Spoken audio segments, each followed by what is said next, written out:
Hello, everybody. Welcome. Happy Wednesday. My name is Keith. I am your meditation teacher on this channel, Meditation Breaks. So if you're new, this channel is, as you might have guessed, learning about meditation. But we don't just focus on one type. There's a lot of different things we can do with meditation. We're all here for different reasons. And so each week we do two things. First is we introduce meditation 101. You don't have to know anything about meditation to be here. There's no like prerequisites. If you've never tried it before, perfect. Like, doesn't matter. So we're going to start with that. We'll talk about what is meditation, like what does that word mean? Why does it work? How does it work? Why bother? And then we'll do a short little breathing meditation together. And then we always talk about a topic. There's a lot of different things that we can use meditation for, which is kind of the beauty of it. And each week we pick one and we talk about it, and then we do a meditation on it. Hey, Douglas. Hey, Pat. So that's our cadence for today. Today's topic is going to be on self-image. So, self-esteem, however you want to kind of refer to it. But this is a really important topic for me personally. It's definitely something I struggle with. It's something a lot of people struggle with, and meditation has really been quite wonderful for illuminating some of the things that we think are like immovable characteristics of ourselves that maybe are a little bit more flexible than we think. So we'll talk about that a little later on. Cool. Alex, what's up, man? Congrats on the new job. Glad you could make it. Hopefully you get to get energized if you're working at night, or relax if you're gonna hang out after. Good to have you.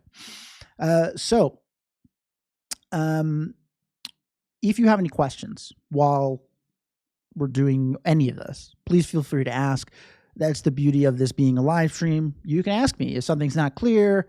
You want me to, if you want to make a comment, you had an experience, or, you just had a question on something that I said, totally fine. You can just type it in the chat here, as you see some people have already done.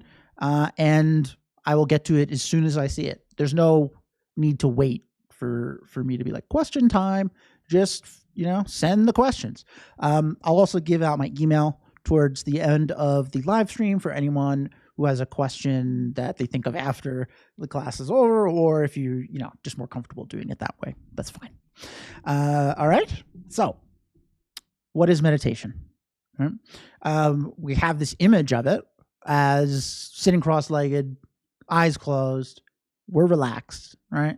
If you Googled meditation, it's like a million images of the same thing. Everyone's on a wood floor. It's so shiny too. It's the greatest wood floor I've ever seen. And they have their eyes closed and they're super relaxed. We're like, that's cool. I like to do that. That is a way to meditate. You can meditate sitting down, cross-legged on a wood floor with your eyes closed. But that's not the only way to meditate. That's not like the definition of meditation. So more generally, meditation is a technique that you can use to become super familiar with something, to familiarize your mind with something, which is a concept that we don't often think about, familiarizing our mind, but it is happening all day long, every day. We need not look very far to see how many things that our mind has become super familiar with, and some of the benefits of doing that, right? So think about something like riding a bike or walking, right? We didn't always know how to do that. We practiced a little bit each day, right? We're walking. There's probably some videos of us not doing it too gracefully. A little bit each day, right? To the point where everything kind of clicks mentally, physically, everything about the mechanics of walking or riding a bike or whatever, just kind of all click, right? We become so familiar with how to do it that what happens? What's the outcome of being super familiar with that? We don't have to put as much effort into doing it, right? We can just walk down the street. We can just ride our bike, right? We don't have to concentrate super hard on it. It kind of starts to flow a little more naturally. Right? So this is our kind of human superpower, I like to say, right? We have the ability to become super familiar with things, and as a result, they come a little bit more regularly to us, a little bit easier.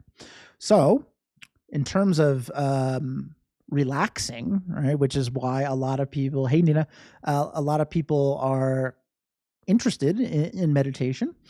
Meditation isn't creating relaxation. It's not like, if I meditate, I'm relaxed, right? Meditate is a conduit to become super familiar with your relaxed self, this version of you that is relaxed. I know it doesn't show up as much as you might want it to, but it's in there, right? If we think and we're honest with ourselves, there's times that we are that person. We're very calm. We're thinking objectively about things, right? Hey, Renee, there's a lot of examples of us being that way, right? Super relaxed and calm. It's in us, right? That's the takeaway here. Is it's not something we have to create. It's not something we have to go get. It's not something we have to find. It's already here. You have it. We just have to become so familiar with our relaxed self that becomes the thing that shows up regularly, right? So if you think about something like getting frustrated or angry, right? You have to try hard to get annoyed? No, we never have to try hard to get annoyed. Day's great. Something happens that annoys us and we're annoyed. We don't have to be like, hold on a second, I gotta just take a moment. Get annoyed. It happens instantaneous, right? Without effort. Patience, on the other hand, does take effort. Sometimes we have to actually physically stop what we're doing, take a step back, think, right? Try to, calm ourselves, be patient. It doesn't seem to pop up as naturally, right? Not because you're predisposed to being frustrated or angry or something, but your mind's just had a lot more practice getting annoyed than being super patient, right? If we think about the course of our life, that's probably true. And our mind does what our mind is used to. Right? So part of learning meditation and using it and practicing it is training your mind to start to be familiar with the things that are important to you, right? Because right now our mind is kind of doing whatever it wants. Right? We're watching a TV show and all of a sudden we start to get worried about a project coming up for work, right? Our mind is just used to worrying, and so it happens. It pops up a lot. So part of what we're doing here is we're taking back control of our thoughts. We're taking back control over our own mind, and we're teaching our mind to start to become really familiar with the things that we want to. Maybe that's being relaxed. Maybe that's being kind to yourself or others. Maybe that's being grateful for the life that you have. Like all of these wonderful characteristics, right? And each of us is kind of after a different one. They're all can be aided by this concept of meditating, becoming familiar with something. Cool. All right. So how do we do that? Right? Sounds cool. It sounds great. The first step in kind of learning to meditate is to start to learn how to do something called pacifying your thoughts.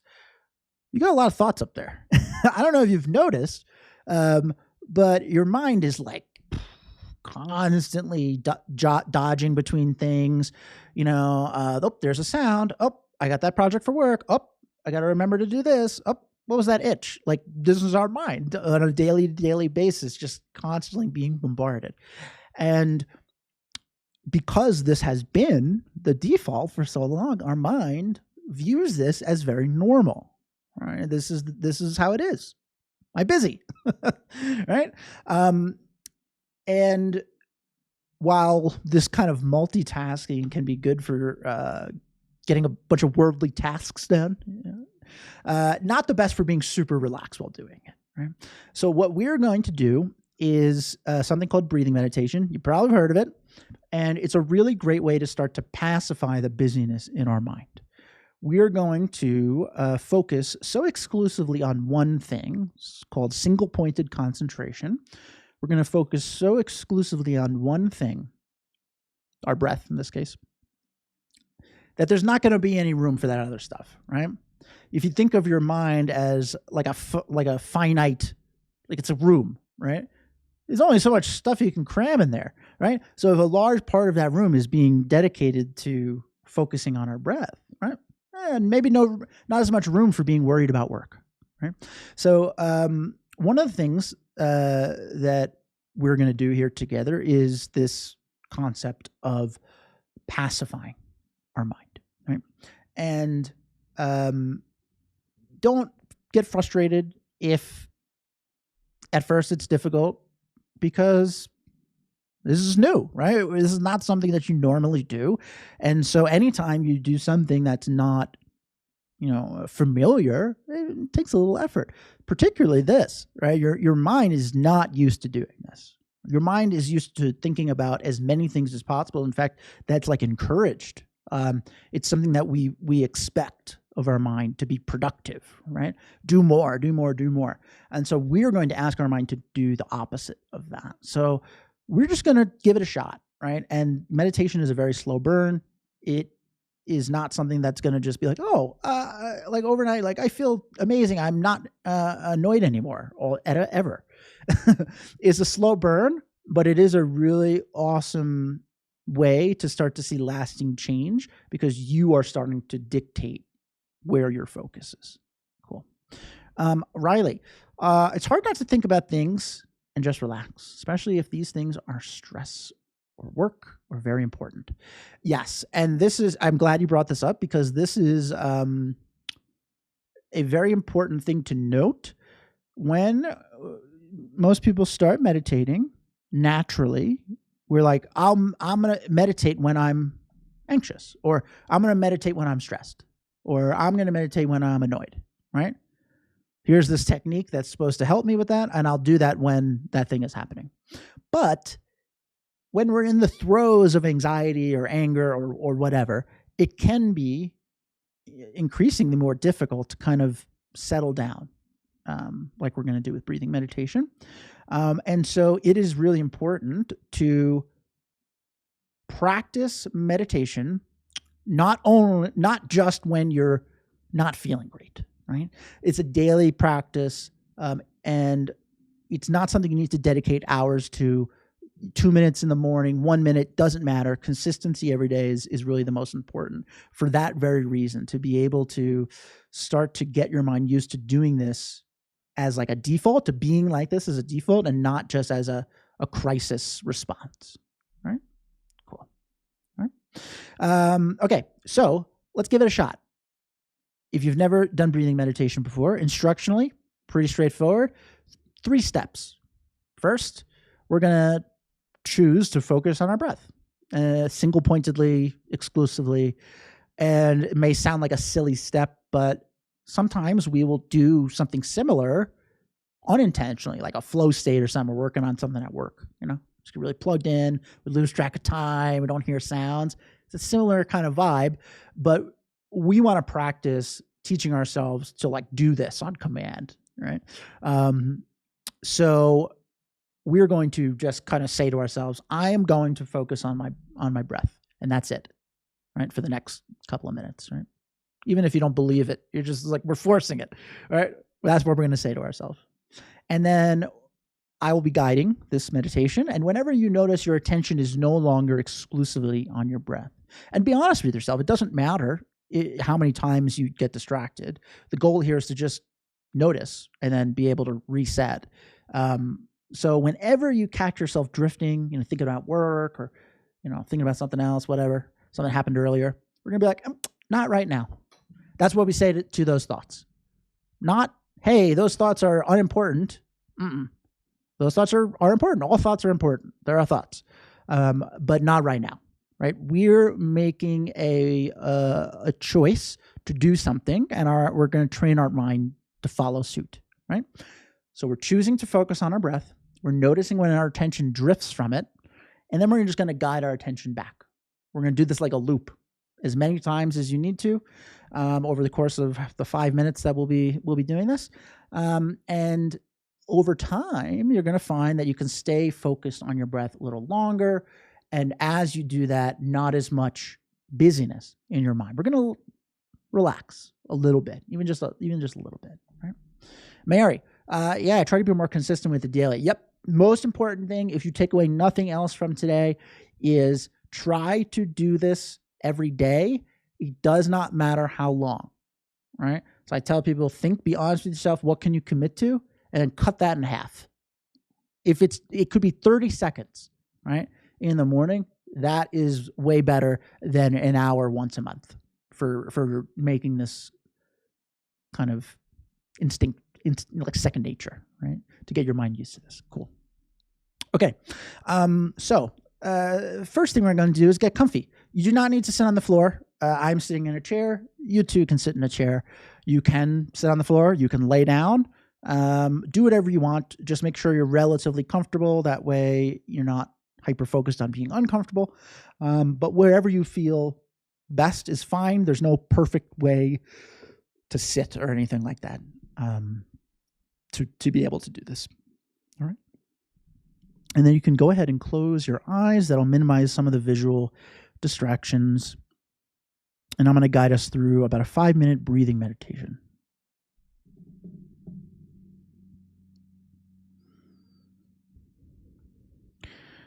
When we start a meditation, it's always helpful to take a brief moment and check in. Ask yourself, how am I feeling right now? Whatever that answer is fine. Maybe you're tired. Maybe you're energetic. Maybe your mind is frazzled. Maybe it's calm. Whatever. Doesn't matter. We're not doing anything about it. We are just practicing noticing. We are practicing being an observer of our own mind. This serves a very important purpose. It's called mindfulness. Mindfulness is an active awareness of your own thoughts, moment to moment, so you can respond skillfully to whatever is going on with your mind in that moment. So just practice noticing.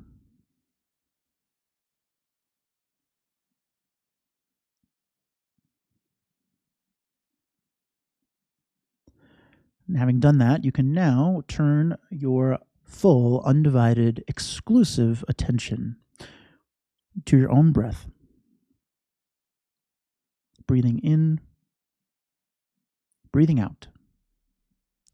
Very gently and very naturally. You do not need to change anything about the way you normally breathe. There's no need to take big, deep in-breaths or to forcefully exhale air. However you normally breathe, that's what I want you to do. In and out. Very gently and very naturally, as you begin to relax a little bit into your seat.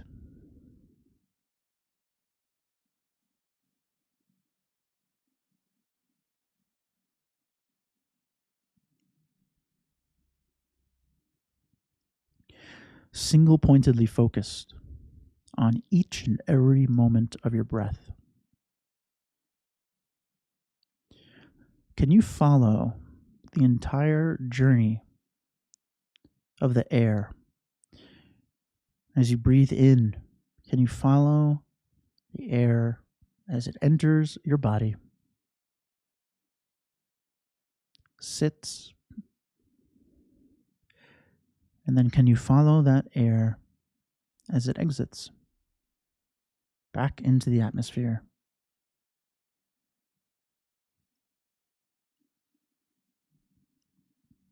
A moment-to-moment interest,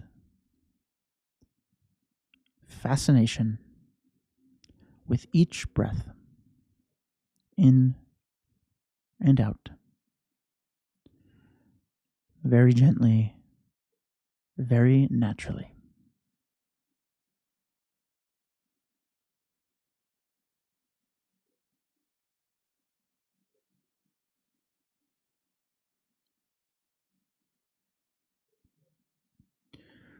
At some point, you may notice your attention drifts. Maybe you're thinking about something that happened earlier today or something you have to do later after this class ends or tomorrow. Whenever you catch your mind drifting in this way, no big deal. We can just say not right now to those thoughts. We will get to them later. And then guide your attention back to breathing. In and out. Gently, naturally, as you begin to relax even more into your seat.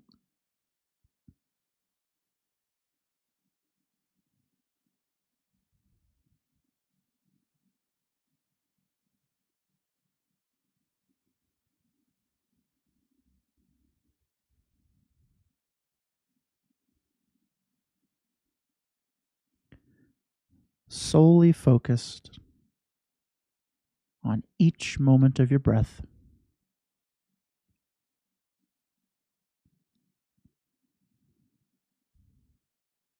Staying with the air as it moves in and out of your body.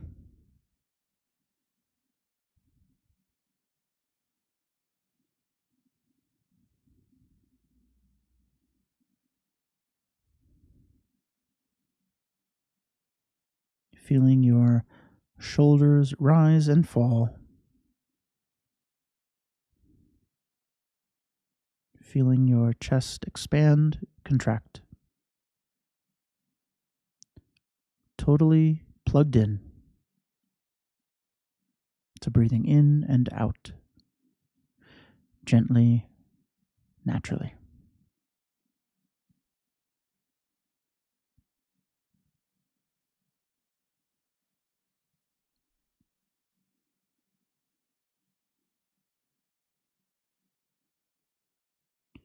Keep bringing your attention back to your breath whenever you notice it drifting.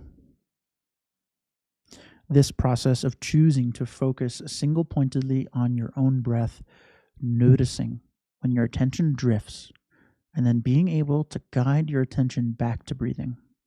That is meditation. You are meditating right now. You are training your mind to be calm, peaceful. You're training your mind to focus on what you want to focus on.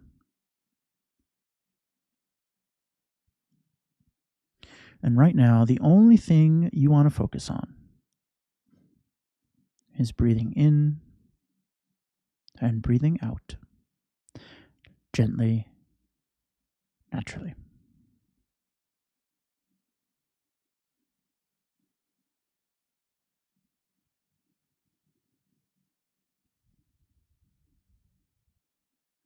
So just for the last few moments, just enjoy sitting here. Take a little time for yourself. This is the only thing you have to do.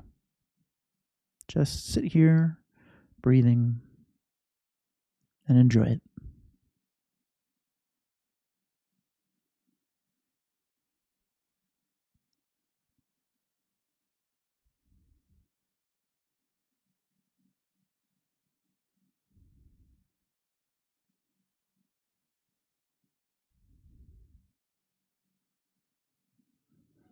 Okay, when you're ready, you can open your eyes.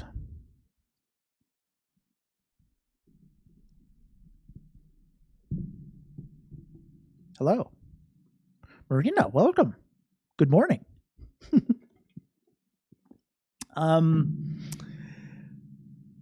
you go. Breathing meditation. That was a pretty traditional, if you want to call it that, breathing meditation. There's not much to it. Now that doesn't mean that it's easy, right? It doesn't have a lot of steps, but it doesn't mean that it's simple. And maybe you noticed that. Maybe you're like, wow, my mind was bouncing all over the place. What's going on there? I remember when I first started meditating a long time ago, uh, I asked a teacher, I said, my mind's busier when I meditate. Why? And they say, oh, no, your mind's always that way. You're just noticing it for the first time. I was like, well, oh, man, I don't want my mind to be that busy all day. That's exhausting to think about, right? So this is, again, a slow burn, right? And I know that we all want to be like the best, you know? Uh, hello from Japan. Wow, this is great. What a crew! All over the globe. So I know we want to like just perfect this right away. Yeah. But the goal here is not to never get distracted. Right. Sometimes when we start meditating, we're like, oh, I should never be distracted. Then I've perfected it. Right? Our goal is not that. Our goal is to become really well-versed in catching ourselves when we become distracted earlier on than normal. And then we can get back on track easier. If you think about like a hiking trail, if you wander off the trail just like a couple feet to go look at a flower, right? It's not that hard to get back on. Right? You just go there I go over there, right? You notice, oh, I drifted a little bit. Let me get back on track. Now, if you wander miles and miles and miles, different story, right? It's a little harder to get back to where you wanted to be. So that's your goal with meditation. Don't worry about how many times you got distracted or whatever. Don't worry about that. Just noticing. That's what we're after. Cool? Okay. Obviously, any other questions you have on breathing meditation, feel free to ask. But I am going to start to talk about our topic, which is self-image. It's something that's very personal to me. It's pretty common to have self-image issues just across the board for everyone.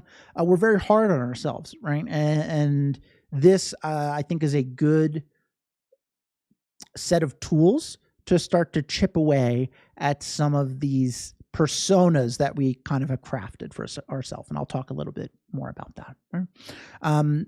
So what is self-image? What is this thing? What is this phrase? I like to think of it as it's the version of you that you think is the real one. Right? It has a kind of a weird definition, I guess. But think about if, you're with your good friend and you're like, oh man, I'm always screwing things up, right? That's what's kind of like what you say out loud. And then your friend's like, no, you're not. Like, you're super organized. Like, you're like, well, you're always very, meticulous about the things you do. And you're like, no, that's not me. So the self-image is this version that we think is actually the real us. And like other people, that they don't get it, right? The whatever version they're seeing is not really us, right? The characteristics that we think of ourselves are concrete, essentially, right? And we think of these attributes as concrete, like they are not flexible. So personally, I have like a self-image issue with procrastinating, right? So I will say, not generally out loud, but I'll think, I'm so lazy. No, that's what I think about myself. And I wasn't born saying that. It was not the first thought I had when I was a newborn. Oh, lazy Keith, inherently lazy. No, this is something that is self-talk that over time I've become so familiar with thinking of myself in this way that it feels like that is the real me, that is the immovable, concrete, like not flexible version of myself. I equal lazy, right? Now, you might not, that might not be something that, you struggle with. Maybe it's anger, right? I'm always getting so angry. I'm so angry, or, jealous or whatever. Everyone's here for a different reason, stressed too. All of these things, right? Over time, we make this mental link, and this is a pretty key component of like understanding how meditation works. our mind is making connections, strong connections all the time. And the more that they happen, the stronger those kind of bonds are, right? So the first time that, you got anxious about something, you're like, why am I worried about that? But then, you get anxious about it again and again and again and again and again. And what happens is your mind is making this link. This equals bad. This equals worrisome. This equals whatever. The same is true with ourselves, our self-image, right? So the more that we think of ourselves in a particular way, the more concrete that feels. But it's always negative, right? It'd be nice if we thought of ourselves, I'm so resilient, right? I say that and I'm like, I laugh. I'm like smiling, like, oh, that's not true. But like, sure, there's been plenty of times that I was very resilient, but we don't reinforce those, right? We think about our like negative shortcomings a lot, and it's making a very strong connection for them. Essentially, unbeknownst to us, we are crafting our own persona, right? We're not born thinking of ourselves as anxious or lazy or, prone to anger, right? This is a learned association, right? Which is good, right? Because if it's learned, it means that we can learn something else, right? It's not permanent. We can view ourselves in a different way, right? That's all what self-image is about. So I touched on this briefly, but good to just kind of reiterate that word familiarity, which we talked about earlier and is at the core of meditation and how meditation works, becoming familiar with things, like so familiar with walking that we don't have to think about it. This is what's happening here, right? Familiarity is our superpower, but it's also our kryptonite if we're not careful, right? And so each one of us over the course of our life has started to become really familiar with some of the things that we think are shortcomings for ourselves. And they've hardened, right? Start to really make an association with that to the point where you don't even question it, right? Like for me, I'm like, that sounds normal to me. That sounds very that sounds right, which is kind of a wild thing to think because I'm not always that way, sometimes, but that's not some immovable quality of me. But that's what I think, right? So what we're after today is we're going to start to chip away at some of these, some of the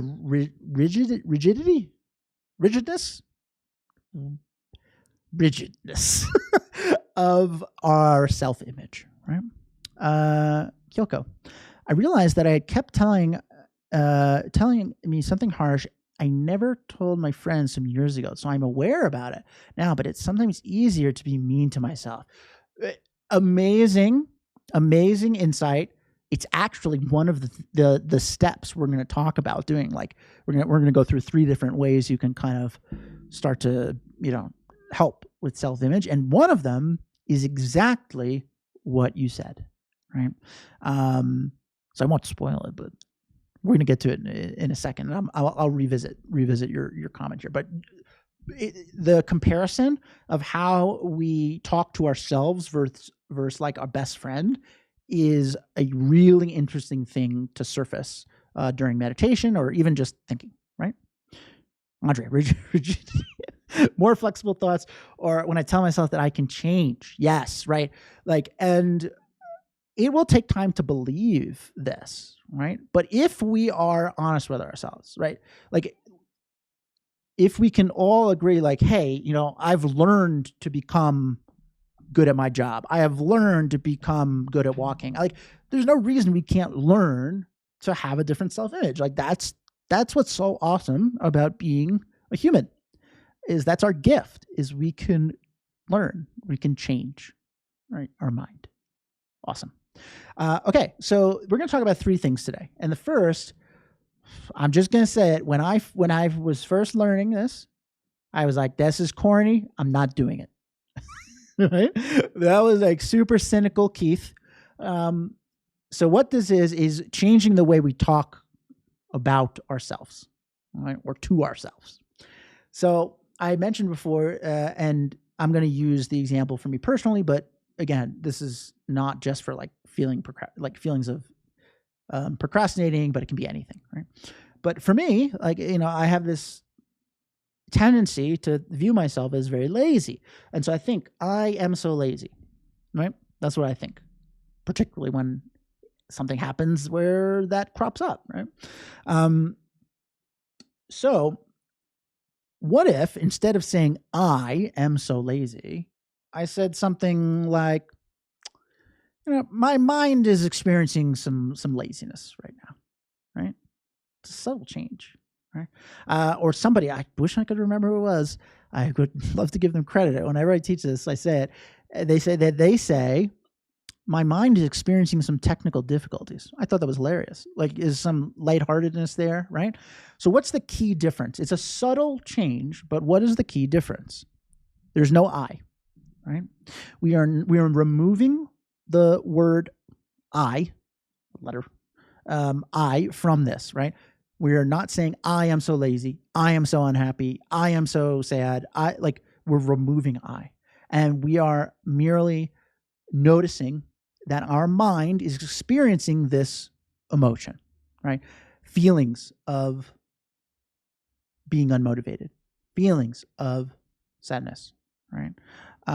Sort of like passing clouds, right? Just like, we're going to talk a little bit more about the sky later, but as a good analogy, but viewing these as just kind of natural occurrences that are happening in our mind, because that's what's going on, right? That's what happens. Sometimes we're upset and sometimes we are unmotivated, right? But it doesn't have to be us. Like, it doesn't have to be this concrete characteristic this albatross that we carry with us, right? So actually physically changing the way that we talk about ourselves is really important. And I know it sounds kind of corny. I'm there with you. But it has been really helpful to me. So the next time you catch yourself thinking this way about whatever that self-image struggle you have is, remove the I, right? Instead of I am so lazy, my mind is feeling a little unmotivated, right? Even if it feels forced, right? Just try it, right? This is breaking the link between I equal lazy, or I equal angry, or I equal sad. We are forcefully breaking that verbal link, right? Changing self-talk to more positive talk, yes, right? Or even just neutral talk, let's turn negative into neutral at least first. Like, hey, this is happening in my mind, right? That's a good first step too. Awesome. Okay, so that's the first thing we'll talk about is changing the way that we talk to ourselves, talk about ourselves, and then the second, and this is going to go back to that great comment from Kyoko, is using this technique of perspective change to check ourselves, to see, is this actually inherently a quality of me that is not changeable? We have to be honest with ourselves. Is this really as it seems, I guess, right? And this is a technique that we use a lot in meditation. It's not just for this. We use it all the time because it's really a great way of checking to see if the way that you're viewing things is the only way to view them, right? So what do I mean by that? Let's think about a time that you were really embarrassed. Maybe you had a presentation, at work, and you made a mistake or something during the presentation, right? And I've been there. We've all been there.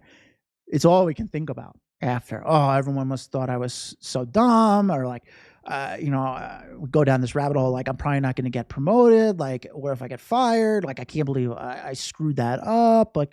We say all these things to ourselves. I'm such a screw up, right? Now, let's imagine we're back in that conference room, but you're not presenting. It's your best friend up there. You happen to work at the same place. It's really cool. And your best friend is up there. And they make that same error. The exact same thing, same part of the presentation, exact same scenario, only it's them, not you. What are you going to say to them? Right? What are you going to tell them? Like if they were like upset about it? Or are you going to be like, well, you know what? You are inherently kind of lazy and you probably, didn't practice enough. Like, no, we don't say that. We're like, hey, I've screwed up before. It's not a big deal. People forget about it. Don't worry about it, right? It's a totally different response to the exact same situation. The only difference is what? The I is removed. When it's you experiencing it, that storm feels very aggressive. It's the clouds right over our head. When it's our friend, a little further away, we can look at it with a little bit more objectivity. And one of the benefits is we have a lot more compassionate, reasonable response. So why is it that we say this wonderful, compassionate, reasonable response to our friend, but for us, we do not do that? We view ourselves as like a total screw up, right? So this is a great technique to use, and you can do it. You don't even have to meditate to do it. It's just a little thought experiment. The next time you're struggling with whatever like kind of self-image thing you're dealing with, imagine and really go there. Like really imagine your best friend in this exact same situation, thinking the exact same thing about themselves, right? What would you say to them? Be honest. Like, what would you say to them? I guarantee it's going to be a more compassionate, level-headed response than what we'll say to ourselves, the way we talk to ourselves and about ourselves. So this is another great technique for starting to chip away that link, that bond, that like I equal this, right? We're looking at things from a different perspective. And to Kyoko's point, we will realize that we would never say these things to our friend. Why? Are we lying to them? No. Like, we don't view them that way. People make mistakes, right? But when it's us, it's not the same. Like, it doesn't feel the same. It feels way worse. This is a really important step for checking ourselves. Cool? Does that make sense? I use this all the time. This is probably the thing that I use the most. Is this when I'm feeling anxious, right? When I'm feeling angry, right? This is a great way to, like sometimes when you're like super angry, you'll be like, I need to step back from the situation. This is like a mental step back, change perspective, see is there a different way of looking at it. I use this all the time. It's really, really helpful. Okay. And then the final thing we'll talk about today, and we're not going to do so much talking on it as we are going to meditate on it, is we are going to start to think about how, like I mentioned before, these experiences, these thoughts, feelings of anger or laziness or sadness, they are like clouds passing through the sky. Right now, we view them as the sky, right? Like when there is a problem that we have, or we're thinking negatively about ourselves, right? That's all we can see. It's like we stuck our head in a cloud of negativity and we're looking around and like, nope, that's all I see, nothing else there. So we're going to do a little meditation to investigate, is that really true, right? Is this way we're looking at ourselves all there is? Like, is it the only perspective? Is it as concrete as we think? Right? Okay. Any questions before we do that? I will have a sip of water to help with the 5-second delay that is on YouTube. 3, 4, 5. So this meditation is going to start very similarly to the breathing meditation that we did before. We are going to do breathing meditation to relax a little bit, right? Be very quick. And then I'm going to guide us through, this is more of a contemplation. We don't need to worry about the lingo too much, but instead of focusing on our breath, we're going to focus on an idea or an image, right? We're going to use our imagination. Rosa, we are about to do number 3, right? Number 3 is realizing that these feelings are just passing through. They are not concrete characteristics of yourself. They are your mind experiencing feelings. And we're going to do a meditation on that right now. All right? So I will guide us through this, and we're going to start the same way. So get comfy. You can change seats if you'd like to, whatever you want to do, and go ahead and close your eyes. And we will do our second meditation for today. All right.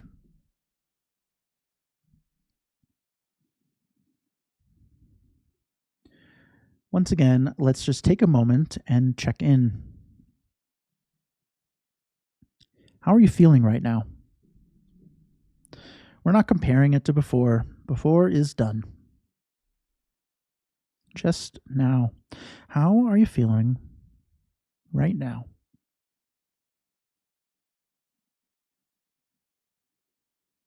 We're practicing being an interested participant in what our mind is up to.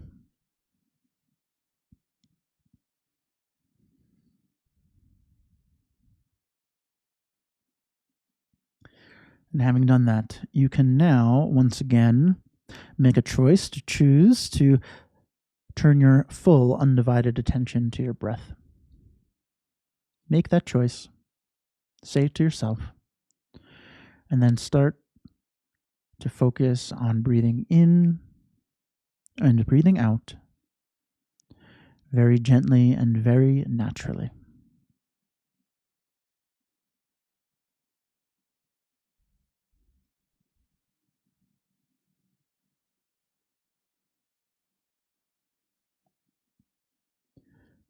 Follow the air as it enters your body with each in-breath. Picture it filling your lungs, expanding your chest. And then follow that air as it makes its journey back into the atmosphere, dissipating.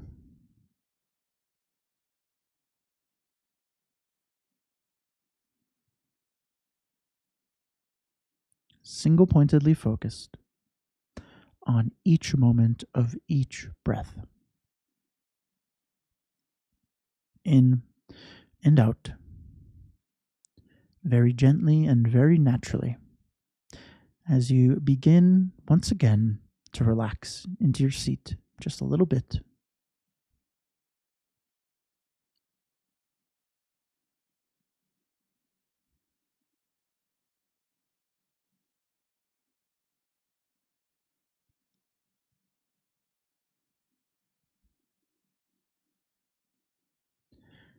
If at any point you notice your mind getting a little distracted, thinking about something other than your breath, no big deal.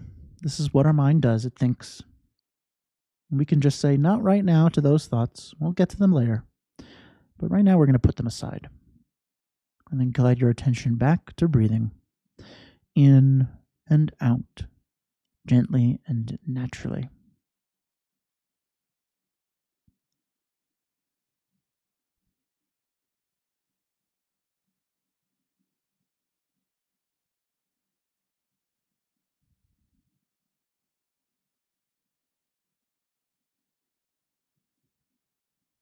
Allow yourself to be fully invested in your own breath.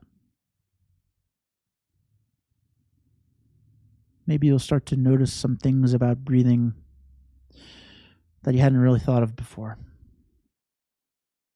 How the air feels cool on the tip of your nose whenever you breathe in. And how that same air feels warmer when you breathe it out. How interesting.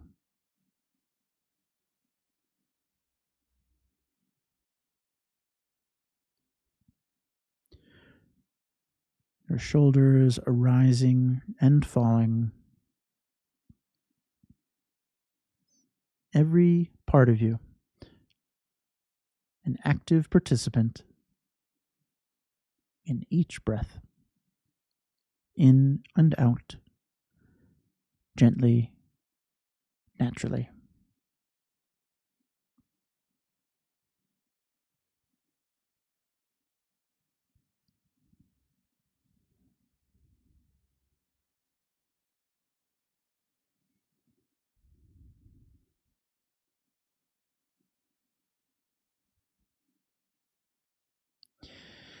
Having taken some time to relax a little bit with breathing meditation, we can now shift a little bit to think about our own self-image. We're going to do a short guided meditation on recognizing our own resilience. So you can just follow along and enjoy. I'd like you to bring to mind the most beautiful blue, cloudless summer sky you have ever seen. Just imagine it. The perfect day.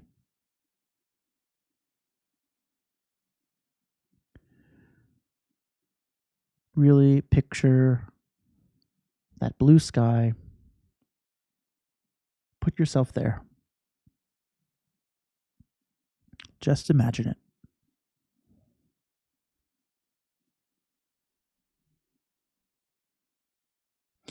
And as you are sitting there admiring this beautiful blue sky, some storm clouds start to roll in, eventually obscuring the blueness. Right?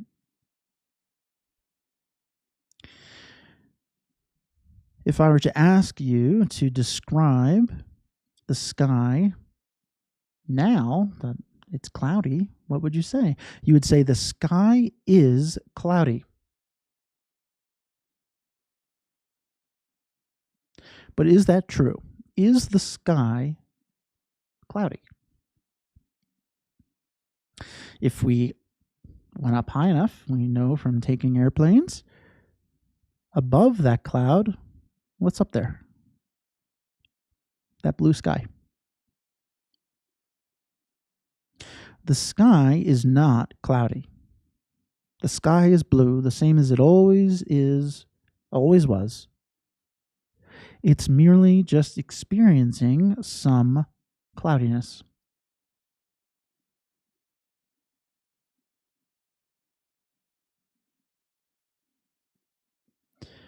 Just as clouds do not have the power to destroy the blue sky, our thoughts, our self-image, negative thoughts of ourselves, they do not have the power to change who we are, to dictate who you are. If you're feeling sad, know that just like the blue sky, your happy self is there. It's just being obscured temporarily by this feeling.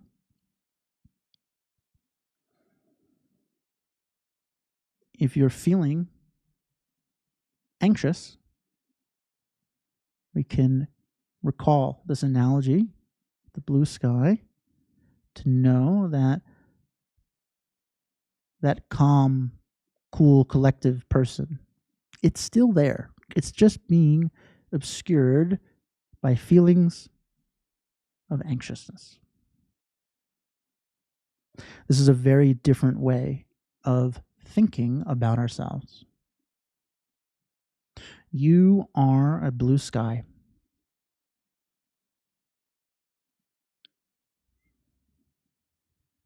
And that never changes.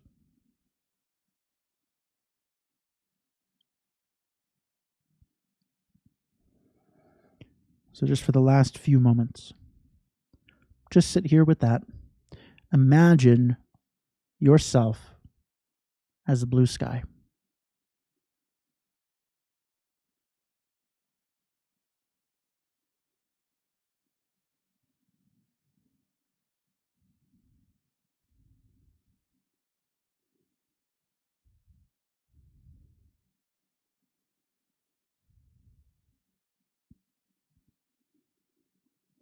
Okay, when you're ready, you can open your eyes. Return to the ground. So we started the same as we did previously, breathing meditation, just to relax your mind a little bit, declutter some of our thoughts. And then we did a different type of meditation. It's more of a contemplation. We're thinking about an image, but it is aimed at doing the same thing. We're trying to familiarize ourselves with this idea using imagery, right? And so sky clouds is a very common meditation analogy for good reason. It seems to work well. But yeah, I really think this is a good way of thinking about ourselves, right? The sky is not cloudy. The sky is experiencing cloudiness, right? I am not lazy. I'm experiencing some moments of be feeling unmotivated, right? It is a subtle change, but it is a very different way of viewing ourselves, right? Less rigid, more flexible. Right? Good. Georgette, you like that? Great. Amazing. This is your favorite one? You do this every day? That's incredible. Like, this is an amazing one to do every day, right? I'd be interested to know like how over time has this made you feel? Like, have you felt like you're able to, I don't know, like combat some of the negative things that are happening? Like it's a really empowering one. I love it too. Yeah. How do I compare meditation to hypnosis? Great question. I'm not a hypnotist, but there are some crossover, right? Essentially, what you're doing is you're so focused on something, right, that you start to tap into like some more subtleties in your thought, right? Now with hypnosis, you're kind of like being lulled into that by somebody guiding you. With meditation, it's you're teaching yourself almost how to like do it yourself, right? To tap into that more subtle thinking. There's a lot of crossover there. Yeah. Kyoka, I'm glad you had a great experience, and thank you for your wonderful comment. It was, very, very, very perfect. Tracy, makes a big difference in how I feel right away. It's awesome. That's awesome. Right, a little bit each day. Yeah, Georgette, definitely, this is a good one to have in your back pocket. Good tool for the tool belt. I think I missed a couple of things. I'm just trying to catch up so I make sure I answer everyone's thing. Riley, why do you think we are so hard on ourselves when we are kind to others? We are hard on ourselves and others. Why? It's a really interesting question. I don't know, right? And I think that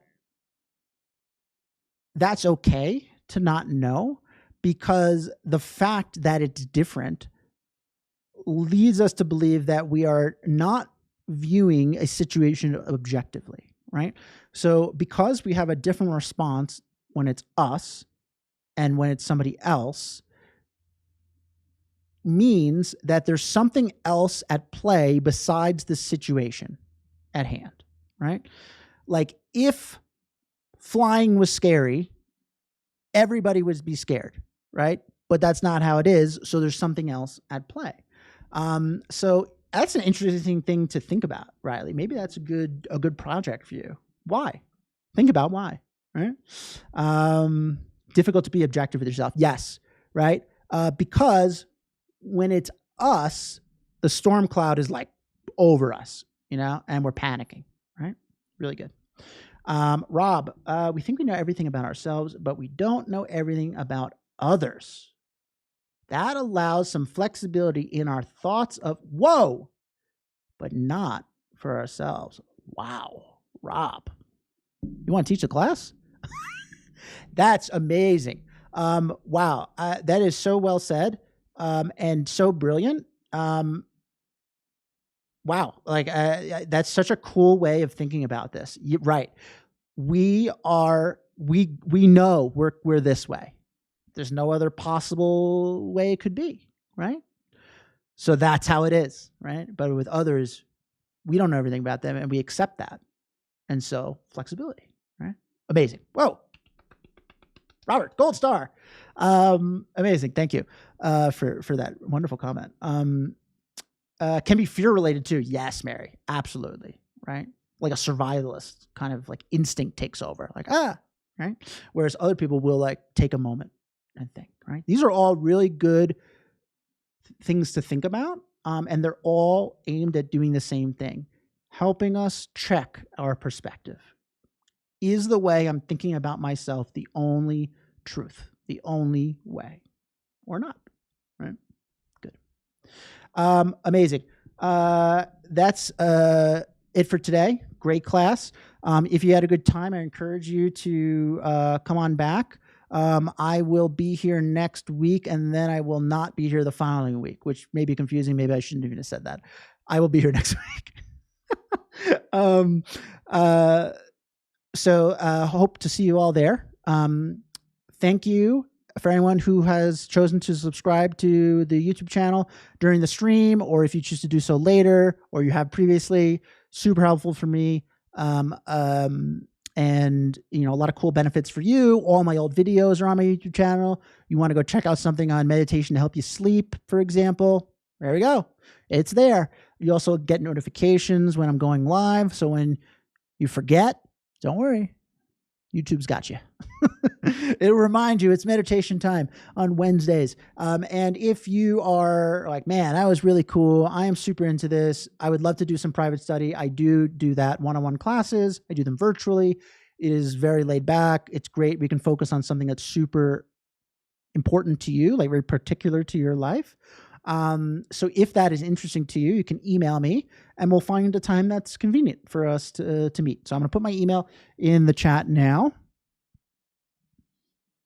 and I will spell everything perfectly. Okay. Keith at meditationbreaks.com. That's my email. Email me if you have a question about anything as you're meditating on your own, you want to set up a one-on-one, or you just want to say hi. Cool. Thank you guys. I had a blast as always. You're the best. Such a cool group of people, both new and returning, all learning together. And I love teaching, and I couldn't do that without you, so teaching's only good if I got people to be there. So thank you for taking time out of your day to be here. All right. I really appreciate it. Thank you to everyone, and I hope to see you all next week. All right. Take care.